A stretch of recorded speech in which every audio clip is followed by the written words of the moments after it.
Hello students. Next topic है हमारा electron affinity.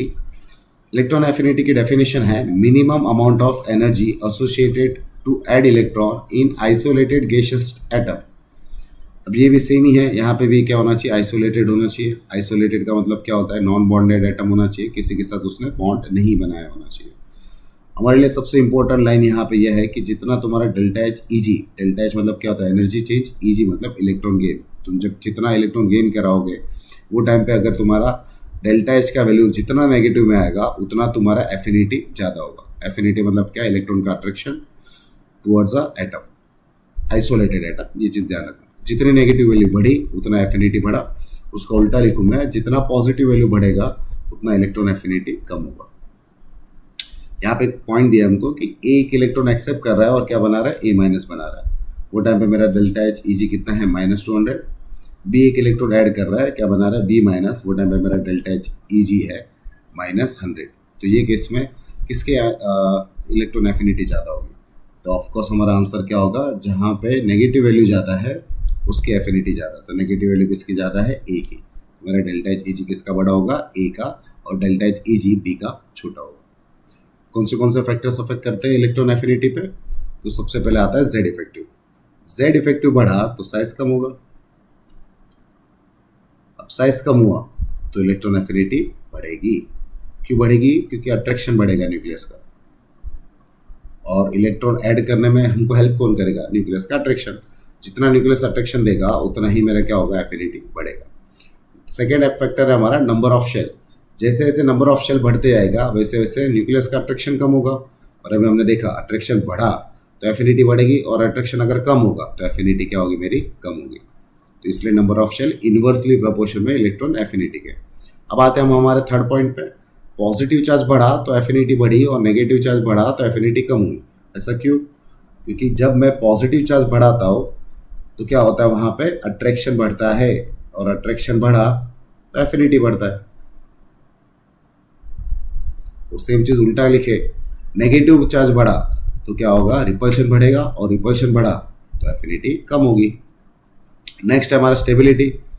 तो जितना ज़्यादा इलेक्ट्रॉन एफिनिटी होगा उतना स्टेबिलिटी कम होगा। ऐसा क्यों, इलेक्ट्रॉन अगर इजीली ऐड हो जा रहा है किसी के अंदर तो वो स्टेबल कहाँ रहने वाला है। तो स्टेबिलिटी के लिए हमको क्या लिखना है यहाँ पे, it is inversely proportional two electron affinity. Clear हुआ, जिसकी एफिनिटी कम होगी वो सबसे ज़्यादा स्टेबल होगा। अब बात कर लेते हैं पीरियोडिक टेबल के ट्रेंड की। तो सेकेंड पीरियड में हम इलेक्ट्रॉन एफिनिटी कैसे दिखाएंगे, तो याद रखना है जो हमने आयनेशन एंथैल्पी में भी किया था कि जो स्टेबल होते हैं उसको सबसे पहले क्या कर लेंगे, हम बॉक्स कर लेंगे। वहाँ पे हमने क्या किया था, दोनों एरो बॉक्स के साइड खोले थे। यहाँ पे उल्टा लिखना, दोनों एरो बॉक्स से अवे रहेंगे, मतलब बॉक्स की जो वैल्यू है वो कम है। तो सेम चीज़ नाइट्रोजन के केस में भी कर लेंगे हम, और सेम चीज़ नियोन के केस में भी कर लेंगे। ठीक है, उसके बाद लेफ्ट टू राइट क्या होता है, इलेक्ट्रॉन एफिनिटी बढ़ता है तो यहाँ पे क्या होगा, एफ की साइड एरो घूमेगा, और यहाँ पे कार्बन की साइड एरो घूमेगा। आई होप दिस इज क्लियर, किसी को डाउट यहाँ पे। अब इसका प्रॉपर ट्रेंड कैसे लिखेंगे, तो प्रॉपर ट्रेंड के लिए हमको क्या लिखना है, यहाँ पे एक ट्रिक है। इट इज बेटा ने बोलकर लड़की को फंसाया। क्या लिखेंगे हम ट्रेंड, ये ट्रिक के हेल्प से लिखेंगे। बेटा, बेटा मतलब क्या होगा यहाँ पे हमारा, बीई। बेटा ने मतलब नियो। ना बोलकर, ना मतलब एन, नाइट्रोजन। तो यहाँ पे लेफ्ट टू राइट बढ़ते जाएगा। ना बोलकर, बोलकर मतलब यहाँ पे कौन आएगा, बोरोन। अब बोरोन के बाद कौन आएगा हमारा, सीधा यहाँ पर बोरोन हो गया। लड़की, लड़की मतलब क्या, एल आई। को मतलब कार्बन एंड ऑक्सीजन, को सी फिर ओ, फंसाया मतलब एफ। तो ये होगा मेरा प्रॉपर ट्रेंड। अब दिस इज क्लियर, ये ट्रेंड अच्छे से याद रखना। क्या है ट्रिक हमारी, बेटा ने ना बोलकर लड़की को फंसाया। ठीक, थर्ड पीरियड में हम कैसे लिखेंगे, same rule, away from the box करना है अपने को। लेफ्ट टू राइट एफिनिटी बढ़ेगा तो रिमेनिंग में लेफ्ट टू राइट। जैसे हमने ऊपर ट्रिक देखी, यहाँ पे भी ट्रिक है। यहाँ पे ट्रिक है हमारे पास, मैंने और अलका ने प्यारी सी शादी कर ली। क्या है ट्रिक यहाँ पे हमारे पास, मैंने और अलका ने प्यारी सी शादी कर ली। मैंने मतलब क्या आएगा यहाँ पे, mg। और मतलब क्या आएगा, आर्गन। अलका से, अलका मतलब क्या आएगा, एल्यूमिनियम। ने मतलब क्या आएगा यहाँ पे हमारा, कुछ नहीं। तो यहाँ पे क्या हो गया, मैंने हो गया, और हो गया, अलका हो गए, ने से कुछ नहीं आता, प्यारी सी, प्यारी सी मतलब फॉस्फोरस, सी मतलब एसआई, फिर क्या है शादी मतलब सल्फर, करली मतलब पोटेशियम, बट पोटेशियम तो है नहीं हमारे पास, तो यहाँ पे क्या आएगा करली में क्लोरीन। तो लेफ्ट टू राइट क्या होगा, एफिनिटी पड़ेगा। अब यहाँ पे अगर तुम ध्यान दो तो मैंने यहाँ पे ने ना ने क्या लिखा है मैंने, जीरो या तो पॉजिटिव इलेक्ट्रॉन एफिनिटी होगी, ने और ना मतलब नियॉन और नाइट्रोजन की जो एफिनिटी होगी वो जीरो भी हो सकती है या तो पॉजिटिव हो सकती है। सेम चीज़ मैंने यहाँ पे कहाँ पे लिखा हुआ है, मैंने और मतलब Mg और मतलब Mg और Ar का पॉजिटिव या जीरो इलेक्ट्रॉन एफिनिटी हो सकता है, ठीक है। अब नेक्स्ट है सेकेंड पीरियड और थर्ड पीरियड की एफिनिटी। तो ये ध्यान रखना है तुमको कि थर्ड पीरियड की एफिनिटी ज़्यादा होती है सेकेंड पीरियड से। फॉर एग्जाम्पल अगर मैं यहाँ पे लिखूँ, ग्रुप 13 की बात करते हैं हम, 13, 14, 15, 16, 17। 13 में कौन आएगा, बाल गया, इंसान, टकला। 14 में आएगा छोटी सी, गीता, सुनो, प्रभु। 15 में आएगा न्यूजीलैंड, पाकिस्तान, ऑस्ट्रेलिया, सब भिखारी। 16 में आएगा ओए सरदार, सीमा, तेरी पोती। और 17 में आएगा फर्स्ट क्लास, बिरयानी, आई 8। तो हमने क्या देखा था कि टॉप टू बॉटम जो होता है, टॉप टू बॉटम साइज बढ़ेगा, साइज बढ़ा तो इलेक्ट्रॉन एफिनिटी क्या होगी, कम होगी। तो वही सबसे ट्रेंड क्या आना चाहिए, बोरोन का ज़्यादा, फिर एल्यूमिनियम, फिर गैलियम, फिर इंडियम, फिर thallium. Carbon, silicon, germanium, SN और PB, nitrogen, phosphorus, arsenic, SB और बी है, यही ट्रेंड आना चाहिए। यहाँ पे ऑक्सीजन का ज़्यादा होना चाहिए, sulphur, selenium, tellurium, polonium, fluorine, chlorine, bromine, iodine और एस्टेटाइन। बट यहाँ पे होता क्या, ये चीज़ ध्यान रखो कि जो फ्लोरीन हो गया, ऑक्सीजन हो गया, नाइट्रोजन हो गया, जो सेकेंड पीरियड वाले जो एलिमेंट है ना, सेकेंड पीरियड एलिमेंट, इनकी साइज कम होती है। अब साइज कम होने के कारण क्या होता है कि आपस में जब इलेक्ट्रॉन अंदर ऐड होता है, एडिशन ऑफ इलेक्ट्रॉन जब तुम करते हो तो वो टाइम पे तुमको रिपल्शन मैक्सिमम फील होता है या फिर ज़्यादा फील होता है, रिपल्शन ज़्यादा फील होता है। मतलब सोचो ना, ये एक ही शेल है, यहाँ पे एक इलेक्ट्रॉन है, यहाँ पे एक इलेक्ट्रॉन, तुम एक इलेक्ट्रॉन को यहाँ पे ऐड करा रहे हो तो ये क्या करेंगे, दो इलेक्ट्रॉन इसको धक्का मारेंगे ना, ऑलरेडी वहाँ पे भिड़ जाता है, तो क्या करेंगे, धक्का मारेंगे, तो उसके कारण क्या होगा, रिपल्शन मैक्सिमम होगा। तो इसके कारण क्या होता है यहाँ पे कि जो सेकेंड और थर्ड पीरियड का ट्रेंड है वो उल्टा लिखते हैं। क्या होगा यहाँ पे, क्लोरीन का ज़्यादा होगा फ्लोरीन से, ऑक्सीजन का ज़्यादा होगा, सॉरी क्लोरीन का ज़्यादा होगा फ्लोरीन से, सल्फर का ज़्यादा होगा ऑक्सीजन से, फोस्फोरस का ज़्यादा होगा नाइट्रोजन से, सिलिकॉन का एफिनिटी ज़्यादा होगा कार्बन से, और एल्यूमिनियम का एफिनिटी ज़्यादा होगा बोरोन से। अब समझ में आया कि थर्ड पीरियड का एफिनिटी क्यों ज़्यादा होता है सेकेंड पीरियड से।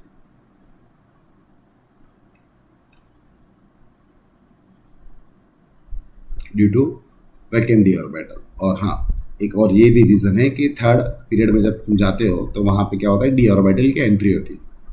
अब डी ऑर्बिटल की एंट्री होने से क्या होता है, घर खाली है, घर बड़ा है, इलेक्ट्रॉन इजीली अंदर आएगा, स्क्रीनिंग इफेक्ट कम फील करेगा, सिंपल सी बात है ये। क्वेश्चन दिया हमको फ्लोरीन, क्लोरीन, ब्रोमीन, आयोडीन, तो हमने क्या देखा था अभी, क्लोरीन का ज़्यादा होगा, फिर फ्लोरीन आएगा, ब्रोमीन और फिर आयोडीन। तो उसको ऑर्डर में अरेंज करें तो क्लोरीन सबसे आगे, फिर फ्लोरीन, फिर ब्रोमीन और फिर आयोडीन। उसके बाद है ऑक्सीजन, सल्फर, सेलेनियम, टेरिलियम और पोलोनियम। तो ये केस में भी मैंने क्या बताया था तुमको, सल्फर का ज़्यादा होगा ऑक्सीजन से, फिर नॉर्मल ट्रेंड। बट जब इसको हम ऑर्डर में अरेंज करते हैं तो सल्फर सबसे आगे आता है, फिर सेलेनियम आता है, फिर टेलुरियम आता है, फिर पोलोनियम आता है और ऑक्सीजन सबसे लास्ट में आता है। ये इंपॉर्टेंट पॉइंट है, मोस्ट इंपॉर्टेंट फॉर यू। क्या बोला है मैंने यहाँ पे, ऑक्सीजन सबसे लास्ट में आएगा, उसका रीज़न क्या है, due to very compact size, due to very compact size. Compact size का मैंने क्या रीज़न दिया था तुमको, जैसे जैसे साइज कॉम्पैक्ट होगी तो रिपल्शन मैक्सिमम होगा ना, तो कॉम्पैक्ट साइज के कारण क्या होता है, रिपल्शन बढ़ जाता है, या तो फिर क्या वो बोल सकते हो तुम, स्क्रीनिंग इफेक्ट बढ़ता है, और स्क्रीनिंग इफेक्ट बढ़ा तो एफिनिटी कम ही हो जाएगा ऑटोमेटिक। तो यहाँ पे कोई गलती मत कर देना, सल्फर के बाद ऑक्सीजन मत लिखना, मार्क्स कट जाएंगे तुम्हारे। और ये क्वेश्चन आता है और आया हुआ है क्वेश्चन है, तो इस क्वेश्चन को फोकस करना है। तुमको दो चीज़ अच्छे से याद रखनी है, जब ग्रुप 17 की बात हो तो ग्रुप 17 में ये ट्रेंड फॉलो होगा, मतलब फ्लोरीन खाली एक ही स्टेप पीछे आएगा, बट ग्रुप 16 में ऐसा नहीं है। ग्रुप 16 में ऑक्सीजन सीधा लास्ट में जाता है। रीज़न क्या देखा था हमने, उसका वेरी कॉम्पैक्ट साइज होता है, जिसके कारण क्या होता है, स्क्रीनिंग इफेक्ट बढ़ा तो एफिनिटी कम हो जाता है। I hope this is clear. Next important topic है हमारे लिए, दैट इज इनर्ट गैस है जीरो और पॉजिटिव इलेक्ट्रॉन गेन एंथैल्पी, दोनों हो सकता है, जीरो भी हो सकता है और पॉजिटिव भी हो सकता है, कुछ भी हो सकता है, डिपेंड्स कि कौन सा एलिमेंट है और कौन से स्टेट में। I hope this is clear. अब कुछ क्वेश्चन है जिसको हम सॉल्व करेंगे। Compare the delta H E G between lithium, beryllium और ऑक्सीजन। तो यहाँ पे क्या होगा, ऑक्सीजन की एफिनिटी ज़्यादा होगी, लेफ्ट टू राइट एफिनिटी बढ़ती है ना। लिथियम और बेरिलियम में कौन सबसे ज़्यादा एफिनिटी रखेगा, लिथियम। बेरिलियम क्यों नहीं रखेगा, क्योंकि बेरिलियम क्या है हमारा यहाँ पे स्टेबल है। इसको ऑर्डर में अरेंज करो, ऑक्सीजन सबसे आगे, फिर लिथियम, और सबसे कम किसका होगा, बेरिलियम का। अब दिस इज क्लियर। नेक्स्ट है हमारा सोडियम, आर्गन और सिलिकॉन। अगेन यहाँ पे आर्गन क्या है हमारा, नोबल गैस है, उससे अबे ही हमको बॉक्स बनाना है। अब सोडियम और सिलिकॉन में क्या होगा, सिलिकॉन होगा, क्योंकि सिलिकॉन लेफ्ट साइड पे आता है, सोडियम राइट साइड पे आता है। सिलिकॉन राइट साइड पे आता है, सोडियम लेफ्ट साइड पे आता है। इसको प्रॉपरली अरेंज करूँगा तो सिलिकॉन आगे, फिर सोडियम, और फिर कौन आएगा, आर्गन। उसके बाद है सेलेनियम, ऑक्सीजन और सल्फर। अभी हमने देखा कि सल्फर सबसे आगे आएगा, फिर सेलेनियम आएगा, और सबसे लास्ट में कौन आएगा, oxygen. I hope this is clear. यहाँ पे कोई गलती नहीं करनी है। नाइट्रोजन, बोरोन और फ्लोरीन में, तो नाइट्रोजन तो बॉक्स ही है, तो उससे अवे ही जाएगा, तो ऑलरेडी वो ट्रेन में ही अरेंज है। I hope this is clear. Affinity में अभी कोई भी डाउट नहीं रहेगा। All the best, thank you. Hydration energy, when the ion are dissolve in the solvent. क्या बोला है, कोई भी आयन जो है वो डिजोल्व कर रहे हैं हम किसके अंदर, सॉल्वेंट के अंदर। Then the solvent molecule interact with ion, this phenomena is called as a solvation. मतलब यहाँ पे मान लो ये है मेरा एक आयन, इसको हमने एक सॉल्वेंट के अंदर डिजोल्व किया, तो यहाँ पे सॉल्वेंट क्या मैं एज्यूम कर रहा हूँ, यहाँ पे सॉल्वेंट क्या मेरा, वाटर। तो जो वाटर है ये इंटरेक्ट कर रहा है किसके साथ, आयन के साथ। इसी प्रोसेस को हम क्या बोलते हैं, सॉल्वेशन बोलते हैं। And if the solvent is water, and if the solvent is water, then it is called as a hydration। और वो सॉल्वेंट हम क्या यूज़ कर रहे हैं, वाटर, तो वो प्रोसेस को हम क्या बोलेंगे, हाइड्रेशन बोलेंगे। समझ में आ गया। The energy release due to the hydration is called as a hydration energy. अब हमको पता है यहाँ पे कि जब वाटर यहाँ पे लिथियम के साथ इंटरेक्शन करेगा तो बॉन्ड बनाने की ट्राई करेगा, तो हमको पता है कि bond making release energy, correct. हमको क्या पता है, बॉन्ड मेकिंग रिलीज एनर्जी। तो ये टाइम पे जब ऑक्सीजन ट्राई करेगा इंटरेक्शन करने के लिथियम के साथ, तो वो टाइम पे वो क्या करेगा, एनर्जी को रिलीज करेगा। तो यहाँ पे मेरा डेल्टा एच किस में आएगा, नेगेटिव आएगा। यहाँ पे डेल्टा एच क्या आएगा मेरा, नेगेटिव। क्लियर हुआ, एक्सोथर्मिक रिएक्शन है। नेक्स्ट क्या लिखा है, the delta H hydration is directly proportional to the polarising power of the cation. तो पोलराइजिंग पावर से वो क्या होगा, डायरेक्टली प्रोपोर्शन में होगा। जितना ज़्यादा हाइड्रेशन एनर्जी उतना ही पोलराइजिंग पावर उसका, ठीक है।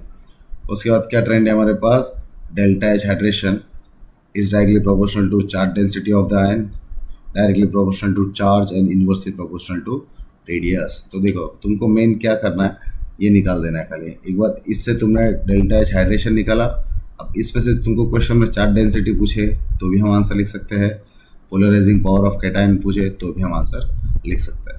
चलो फर्स्ट क्वेश्चन अटेंड करते हैं। क्या लिखा है फर्स्ट क्वेश्चन में, लिथियम, सोडियम, पोटेशियम, रुबिडियम और सीजियम। तो सबसे पहले हम क्या करेंगे, यहाँ पे मैं यहाँ पे आइडेंटिफाई करूँगा कि हाइड्रेशन एनर्जी सबसे ज़्यादा किसकी है।